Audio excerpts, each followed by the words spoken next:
PHU 2025 के लिए अपनी काउंसलिंग प्रोसेस रिलीज कर दिया है। इस वीडियो में मैं आपको बताने वाला हूं यूजी के लिए स्टेप बाय स्टेप आप क्या कैसे रजिस्ट्रेशन करेंगे, कैसे चॉइस फिलिंग करेंगे, कैसे पेमेंट करेंगे, पूरा प्रोसीजर एक्सप्लेन करने वाला हूं। आसान भाषा में जरूर देखना। तो देखो, सबसे पहले आप वेबसाइट पे जाओगे तो इस तरीके से आपको दिखेगा। आपको न्यू रजिस्ट्रेशन पे क्लिक करना है और यहाँ पे अपना सीयूईटी का एप्लीकेशन नंबर डालना है, डेट ऑफ बर्थ डालना है और ये कैप्चा डालना है। और जैसे ही आप डालोगे कैप्चा, आपके सामने ओटीपी आपके ईमेल आईडी और मोबाइल पे चला आएगा। यहां पे आप ओटीपी डालना, उसके बाद आपको एक पासवर्ड बनाना होगा। सेम वही चीज है कि पासवर्ड बनाते वक्त आप कैपिटल लेटर, स्मॉल लेटर, इन सब चीजों का ध्यान दीजिएगा। और फिर यहां कैप्चा लिख के सबमिट करेंगे तो आपका रजिस्ट्रेशन बीएचयू के पोर्टल पे खत्म हो गया। फिर आपको क्या करना होगा, वापस से आना होगा, आप लॉग इन करना होगा। आपको रजिस्टर नहीं करना है। जहां पे यहां पे रजिस्टर नाउ दिख रहा है, आप लॉग इन पे क्लिक करेंगे और लॉग इन करेंगे। अपना वही एप्लीकेशन नंबर, सीयूईटी का और पासवर्ड जो आपने बनाया डाल के लॉग इन करेंगे। लॉग इन करते ऐसा पोर्टल आपके सामने खुल जाएगा, ठीक है ना। अब सबसे इंपॉर्टेंट चीज, ठीक है ना, यहां अपना ईमेल आईडी चेक करना है। अगर इसको वेरीफाई करना होगा तो यहां से आप चेक कर, चेंज भी करना होगा तो रजिस्टर्ड ईमेल चेंज कर सकते हो, मोबाइल नंबर भी चेंज कर सकते हो। ये भी ऑप्शन है आपके पास, जो कि बहुत अच्छी ऑप्शन है कि अगर फॉर्म में किसी साइबर कैफे वाले का पड़ गया है तो चेंज कर लेना, यहीं पे सबसे अच्छी अपॉर्चुनिटी है। अब देखो, यहां पे आपके सामने प्रोफाइल लिखा है, यहां क्लिक करेंगे और यहां जैसे ही क्लिक करेंगे आपके सामने एक फॉर्म खुल जाएगा। ये फॉर्म 7 स्टेप्स का फॉर्म है। सबसे पहला आपका प्रोफाइल डिटेल है, जिसमें आपका नाम, डेट ऑफ बर्थ, ये ऑलरेडी इसमें ले लेगा, ठीक है ना। कैटेगरी आप चेंज कर सकते हो, ठीक है ना। फिर आप जेंडर डालोगे और एज ऑटोमेटिक ले लेगा आपका, ठीक है। अब जो भी कैटेगरी सर्टिफिकेट आप डालोगे उसमें सर्टिफिकेट नंबर होगा, ये जरूर डालना, और कब इशू हुआ है ये जरूर डालना। और एनुअल फैमिली इनकम क्या है डाल भी सकते हो, नहीं भी आगे उसको छोड़ के आगे बढ़ सकते हो। फिर उसके बाद आपका ये डिटेल कुछ पहले से आएगा, रजिस्टर्ड ईमेल आईडी वगैरह, मोबाइल नंबर, तो उसको वेरीफाई कर लीजिएगा। अल्टरनेट में डालना हो तो डाल सकते हैं। ब्लड ग्रुप आपको डालना मैंडेटरी होगा, तभी फॉर्म आगे बढ़ेगा। रिलीजन आपको चूज करना पड़ेगा, हिंदू, और उस जो भी आप होंगे चूज कर सकते हैं, ठीक है। Are you citizen of India, तो आप यस कर देंगे इसमें, फिर आगे बढ़ेंगे। फिर आपको यहां पूछेगा कि क्या आप यूपी के रेसिडेंट है कि नहीं है, तो अगर आप यूपी से हैं तो यस कर दीजिए, नहीं है तो नो। इसका कोई मतलब नहीं, इसका कोई फायदा नहीं कि आप यूपी से है तो आपको फायदा मिलने वाला है। फिर इसके बाद अगर बीएचयू एम्प्लॉई है तो यस, नहीं तो ज्यादातर लोग नो होंगे, वही करेंगे, ठीक है। फिर आपको मदर और फादर की डिटेल डालनी है, जिसमें उनका नाम, उनका क्वालिफिकेशन, वो क्या करते हैं। ऑफिस एड्रेस आप ब्लैंक छोड़ दीजिएगा, ठीक है ना। या ऑफिस एड्रेस में आप घर का एड्रेस डाल सकते हैं, घर का एड्रेस भी डाल सकते हैं, ठीक है ना। इसको ब्लैंक भी छोड़ सकते हैं। और उनका नंबर नहीं भी डालेंगे तो भी आगे बढ़ जाएगा, सिर्फ आपको उनका नाम डालना इंपॉर्टेंट है। तो बाकी डिटेल देखिए, जिसपे स्टार लगा है वो डिटेल आपको फिल करना मैंडेटरी है, जिसमें स्टार नहीं लगा है उसको छोड़ के आप आगे बढ़ सकते हो। सेम चीज फादर के साथ भी है, ठीक है ना। उसके बाद गार्जियन का नाम भी एक एक्स्ट्रा मांग रहा है, तो यहां भी आप फादर का ही डिटेल डाल दीजिएगा। नहीं भी डालेंगे तो भी इसके विदाउट फॉर्म भर जाएगा और आगे बढ़ जाएगा, ठीक है। इमरजेंसी कॉन्टैक्ट नंबर में अपने गार्जियन का नंबर डाल दीजिएगा। कंबाइंड फैमिली इनकम में आपकी जो भी एनुअल इनकम होगी इनकम सर्टिफिकेट पे, वो आप यहां पे सेलेक्ट कर लीजिएगा। अब देखिए, यहां तक ये सब बेसिक डिटेल है, ये सब आपके प्रोफाइल में सबसे पहला जो बेसिक डिटेल है वहां पे, ठीक है। अगर पीएच कैटेगरी से है तो यस, नहीं तो not applicable. Kashmiri migrant not applicable कर दीजिएगा। ये सब का कश्मीरी माइग्रेंट का कोटा यहां है नहीं, बस यहां पूछ रहा है, ठीक है ना। सिंगल गर्ल चाइल्ड का भी यहां कोटा है नहीं, बट पूछ रहा है, यस नो जैसा भी हो आप कर दीजिएगा। सिंगल गर्ल चाइल्ड का मतलब यह होता है कि आप एकलौते संतान हो और एक ही लड़की हो, ठीक है ना। सिंगल गर्ल चाइल्ड का मतलब ये। हालांकि सिंगल गर्ल चाइल्ड में यह भी आता है कि अगर आपका कोई भाई भी है तो भी आप इसमें चूज कर सकते हो ऑप्शन, ठीक है। बट बीएचयू में उसका कोई बेनिफिट नहीं है, तो आप यस नो करो, कोई फर्क नहीं पड़ता। यहां पे आपको एक बैंक अकाउंट डिटेल देना होगा, ठीक है ना। इस अकाउंट डिटेल में आपके अगर कुछ रिफंड वगैरह, मान लीजिए एक्स्ट्रा फीस जमा हो गई, कल को आपका फीस एडजस्ट हुआ, पैसा बचा उचा, तो इसी में आएगा। तो ये अपना डालना है या मम्मी पापा का डालना। उसके बाद एड्रेस आपको डालना है, ठीक है ना। टिक कर देना, अगर दोनों एड्रेस सेम होगा तो आप यहां पे चूज कर लेना, ठीक है ना। अब देखिए, जैसे ये पूरी चीजें आप भरोगे, प्रोफाइल डिटेल आपको फिर इसके बाद एक प्रीव्यू दिखाएगा, उसको पढ़ लेना सारी चीजें कि हाँ हमने जो जो भरी है वहां दिखेगी, सही है कि नहीं है, और फिर आगे बढ़ना। यही सबसे लेंदी प्रोसेस है। उसके बाद बहुत छोटे छोटे प्रोसेस है, जैसे अदर डिटेल पे जाना है। आपको सबसे पहले पूछेगा कि आपको कोई बीमारी है, यस नो। यस करेंगे तो पूछेगा बीमारी क्या है, नो करेंगे तो कुछ नहीं पूछेगा। फिर ये सबसे इंपॉर्टेंट चीज है कि क्या आपको हॉस्टल चाहिए या नहीं चाहिए। अगर आपने यहां पे नहीं कर दिया तो बाद में आपको किसी हाल में हॉस्टल नहीं अलॉट होगा। अगर आपने अभी यस किया तो ही आपका हॉस्टल में लिस्ट आएगा। इसका मतलब ये नहीं कि आपको हॉस्टल मिल ही जाएगा, हॉस्टल कुछ ही बच्चों को मिलता है, कुछ बच्चों को नहीं मिलता है, ठीक है। तो यहां पे यस जरूर करिएगा। अगर एनसीसी या एनएसएस का सर्टिफिकेट है तो यस करिएगा, नहीं नो कर दीजिएगा। अगर इसकी कोई नॉलेज नहीं है मतलब आपके पास इसका सर्टिफिकेट नहीं है, ठीक है। फिर उसके बाद तीसरी चीज अचीवमेंट डिटेल पे बढ़ेंगे बाबू। नहीं, उसी में नीचे आपको अचीवमेंट डिटेल जाने से पहले लैंग्वेज के बारे में है कि इंग्लिश और हिंदी आप रीडिंग राइटिंग स्पीकिंग में क्या आप कर लेते हैं। जैसे इंग्लिश में आप रीडिंग राइटिंग स्पीकिंग कर लेते हैं तो टिक कर लीजिएगा, अगर आप राइटिंग नहीं कर पाते तो इसको अनटिक कर दीजिएगा। ये बस बेसिक डिटेल के लिए पूछी जा रही है, तो तीनों में टिक कर दीजिएगा इंग्लिश हिंदी के, बाकी इसको छोड़ दीजिएगा, ठीक है। आगे बढ़िए। फिर स्पोर्ट्स कोटा के लिए है कि अगर आप किसी स्पोर्ट्स कोटा में है कोई सर्टिफिकेशन तो यहां एंटर करिए, अदरवाइज स्किप करके आगे बढ़ जाइए। फिर जैसे ही आगे बढ़ेंगे यहां पे एकेडमिक डिटेल सबसे इंपॉर्टेंट है। देखो फॉर्म भरते वक्त आप कुछ चीजें कुछ डॉक्यूमेंट लेके बैठ जाना, ठीक है। सबसे पहले 10th 12th का आपको रिजल्ट मार्कशीट चाहिए, ठीक है ना। आपका कैटेगरी सर्टिफिकेट चाहिए, ये 3 चीज, और मोबाइल नंबर चाहिए। 4 चीज बहुत मैंडेटरी है, नहीं तो आप फिर फॉर्म नहीं भर पाओगे क्योंकि वो अपलोड भी करना आगे चल के, ठीक है। 12th के अगर बोर्ड्स की मैं बात करूं तो फिर यहां अपना बोर्ड सेलेक्ट करिए, जो भी बोर्ड्स है। फिर यहां पास सेलेक्ट करिए, फिर अपना रोल नंबर डालिए, किस ईयर में पास किया है और किस स्ट्रीम से किया ये भी करिए। अगर आपका जो भी है जैसे पीसीबी है, पीसीएम है, जो भी है, आर्ट्स है, मैथ्स के साथ ये सारी चीजें, सिर्फ आर्ट्स है तो ये करिए। और प्रोसीड जैसे ही क्लिक करेंगे आगे फिर आपको सारे सब्जेक्ट का एक एक डिटेल भरना होगा कि कौन सा सब्जेक्ट यहां से सेलेक्ट करिए। टोटल 100 नंबर में कितना नंबर आपका आया, जैसे यहां 100 लिखिए, 50 पाए तो 50 लिखिए, ऐसे ऐसे जितने सब्जेक्ट 12th में है लिख दीजिएगा। फिर और नीचे आएंगे तो अब 10th का डिटेल मांगेगा। सबसे पहले किस ईयर में पास आउट किए, कौन से स्कूल है, गवर्नमेंट है, कैसा गवर्नमेंट एडेड है, प्राइवेट है, वो यहां चूज कर लीजिएगा। फिर यहां पे किस स्टेट में आपका स्कूल था, फिर कौन सा बोर्ड था, फिर स्कूल का नाम और एड्रेस जो कि आपके सब रिजल्ट पे लिखा होगा, और फिर आपका रोल नंबर। फिर रिजल्ट आपका सीजीपीए में था कि परसेंटेज में था।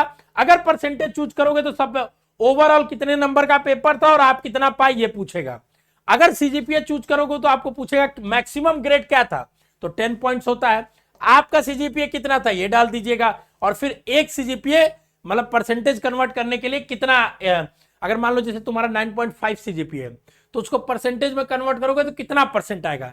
जनरली 9.5 जितना सीजीपीए उसको 9.5 से मल्टीप्लाई कर देते हैं तो वो परसेंटेज के इक्विवेलेंट होता है। बाकी अगर आपका सीजीपीए में रिजल्ट होगा तो रिजल्ट के पीछे कन्वर्जन टेक्निक लिखा होगा, ठीक है। फिर नीचे और 12th के स्कूल का डिटेल पूछेगा, स्कूल का नाम पूछेगा, गवर्नमेंट था कि कैसा स्कूल था ये पूछेगा, हिंदी में पढ़ा कि इंग्लिश में ये पूछेगा।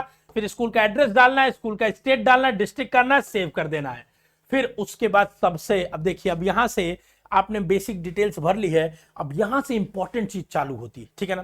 क्या है इंपॉर्टेंट चीज कि सबसे पहले आपको एलिजिबिलिटी कि आप कितने कोर्स के लिए एलिजिबल हैं वो बताएगा। अच्छी बात देखिए आपका सारा डिटेल यहां पे चेक कर लीजिएगा, एक बार दिखाएगा, ठीक है ना। और नीचे और स्क्रॉल करेंगे तो दिखेगा कि देखिए इस कोर्स में आप एलिजिबल हैं, क्या एलिजिबिलिटी थी यहां लिखा भी रहेगा। तो जो जो यस करेंगे ऐसे स्क्रॉल करते जाएंगे, जैसे देखिए इसको स्क्रॉल करते गए यस यस यस आते गया, जहां से नो आना चालू होगा मतलब उसके नीचे के आप कोर्स में एलिजिबल नहीं है। एलिजिबिलिटी का 2 ही कंडीशन है, ठीक है ना।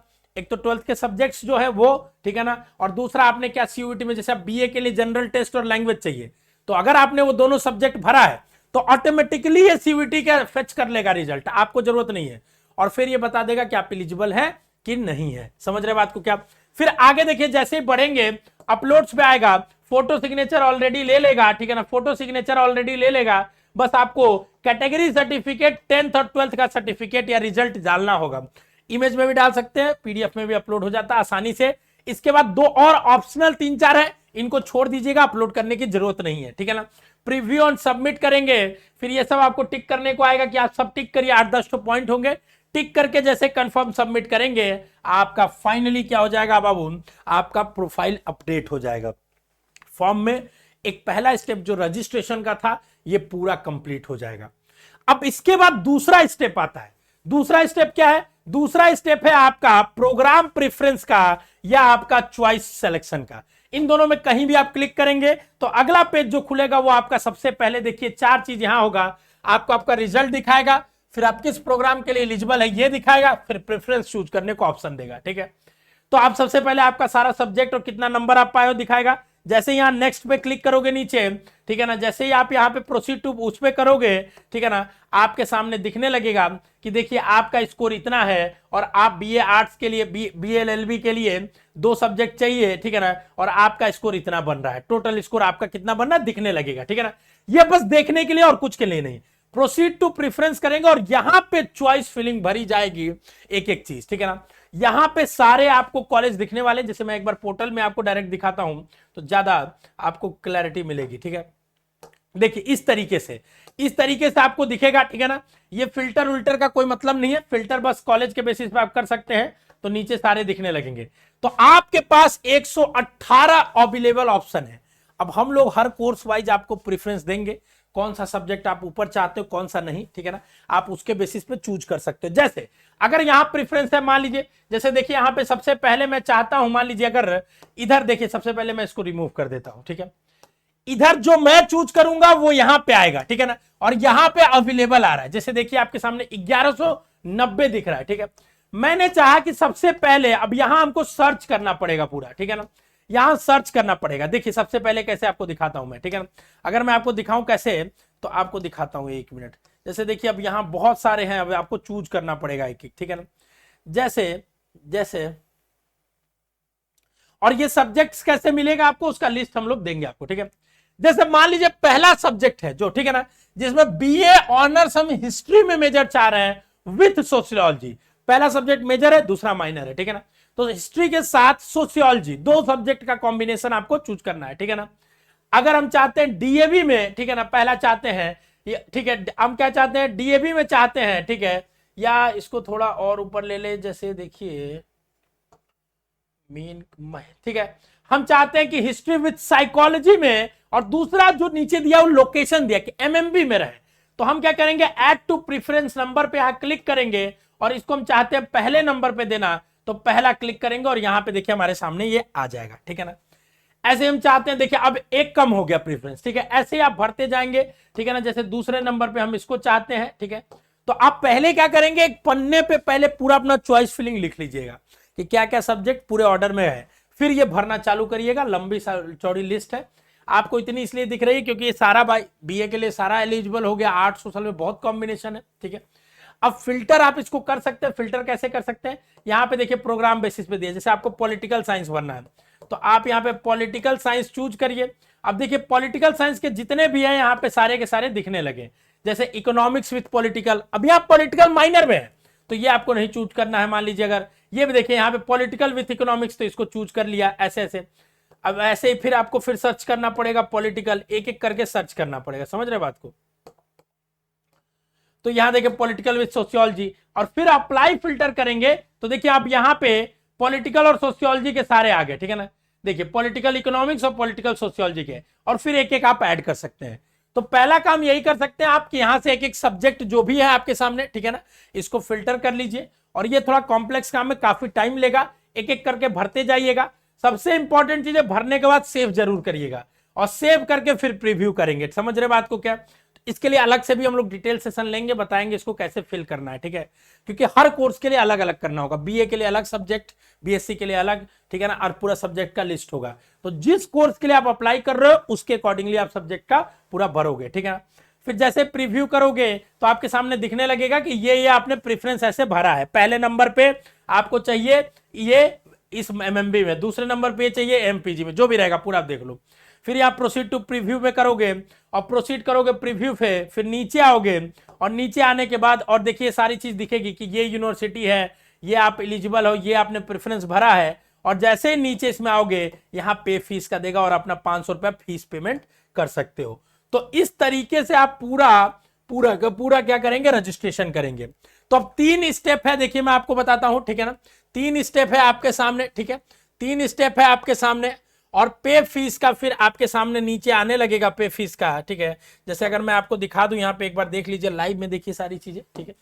जैसे देखिए अगर मैं आपको यहाँ पे होम पे दिखा देता हूं, मान लीजिए, ठीक है, चलिए, ठीक है, चलिए, जैसे मैंने यहाँ पे आपको दिखा दिया, जैसे देखिए, ठीक है। तो 3 स्टेप में सारी चीजें, सबसे पहले प्रोफाइल आपको करनी है, दूसरी चीज आपको क्या करनी है, प्रोफाइल के बाद प्रेफरेंस भरना है, और तीसरी चीज आपकी जो है वो क्या है, आपका पेमेंट करना है। तीनों प्रोसेस जब तक आप करेंगे तभी आपके सामने क्या होगा, तभी आपका क्या होगा, तभी आपका पूरा का पूरा काउंसलिंग का ये स्टेप्स कंप्लीट माना जाएगा। अब इंपॉर्टेंट चीज, ठीक है ना, कितनी बार भी आप प्रेफरेंस अपडेट कर सकते हैं before last date of registration, जो कि यहां 27 तारीख दिया है, लेकिन फ्रंट पेज पे 30 तारीख, 30 या 31 तारीख दिख रहा है। मैं आपको दिखा देता हूं एक बार, ठीक है। CUET, जैसे देखिए यहां पे अगर मैं आपके सामने दिखाऊं तो देखिए यहां पे ये लोग दिखा रहे हैं कि एडमिशन जो पोर्टल है वो लाइव है और कितने तक, 31 जुलाई तक, ठीक है। हालांकि इन्होंने अंदर में जब रजिस्ट्रेशन करिए तो यहां 27 ही दिख रहा है, तो आप 27 तारीख कितनी बार भी आप प्रेफरेंस को ऊपर नीचे कर सकते हैं, ठीक है। उसके बाद last date of registration process applicant preference will be auto locked and no notification. Last date पे जो भी आप सेव किए रहोगे, ठीक है ना, सेव कर दो, तो जब भी आप करना सेव जरूर कर देना, ठीक है ना, जब भी कुछ अपडेट करना, तो जो लास्ट में बचा रहेगा वही आपका प्रेफरेंस फाइनल माना जाएगा, ठीक है ना। तो ये सारी डिटेल्स है जो आपको मैंने आपको स्टेप बाय स्टेप पूरा समझाया। होपफुली आपको फॉर्म भर लेंगे आप पूरा, कोई गलती मत करिए, खुद बैठ के भरिए, कोई साइबर कैफे कहीं कुछ जाने की जरूरत नहीं है। अब इसके बाद हम लोग हर एक कोर्सेज के BA BSc और अलग अलग आर्ट सोशल के अलग अलग आपको प्रेफरेंस देंगे, और फिर हम लोग लाइव सेशन के माध्यम से आपको बताएंगे क्या सब्जेक्ट कैसे प्रेफरेंस बनाना है, क्योंकि हर बच्चे के लिए प्रेफरेंस अलग भी हो सकता है, ठीक है। तो ये पूरी जानकारी थी, कैसी लगी कमेंट बॉक्स में जरूर बताइएगा। स्वस्थ रहिए, मस्त रहिए, खुश रहिए, all the best, love you all.